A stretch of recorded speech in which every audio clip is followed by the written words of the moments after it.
जायदाद वापस लेके आ जाओ, पाकिस्तान के सारे कर्जे उतर जाएंगे, IMF की मोहताजी नहीं रहेगी। और मैं समझता हूँ कि वो अल्लामा इकबाल का जरा देखिएगा कि क्या खूबसूरत उसने और उसने कहा जिस वक्त के कर्ज की पीते थे मैं और कहते थे कि हाँ रंग लाएगी हमारी फाका मस्ती एक दिन। ये गालिब का शेर है, लेकिन फाका मस्ती आज इस आलम पर पहुंची है कि आप अल्लामान आप देखिएगा। और इससे क्या समझते हैं, ये बजट जो है आवाम दूर करेगी।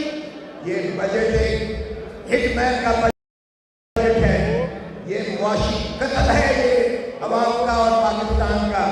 ये गिरवी रखा गया है पाकिस्तान को। और किस सूदी निजाम की बात करते हो, ये तो अल्लाह ताला ने कुरान शरीफ में वादे लिखा है कि ये अल्लाह के साथ हम कैफियत जंग में जा रहे हैं। ये सूदी निजाम के साथ हमारा 9.5 अरब हमारा जो है वो सूद का हमने किस्त देनी है सिर्फ, तो ये बजट का 52% जो है वो जा रहा है।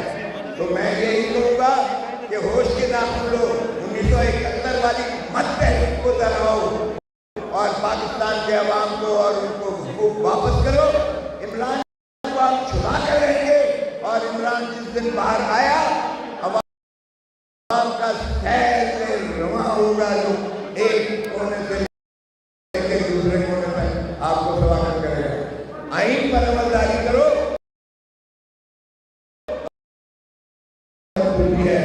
पाकिस्तान पहला। बहुत शुक्रिया सरदार साहब, लेकिन मैं आप सबको जो हमारे आने वाले लोग मैं गुजारिश करूंगा कि हम अगले 15 मिनट में प्रोग्राम को वाइंड अप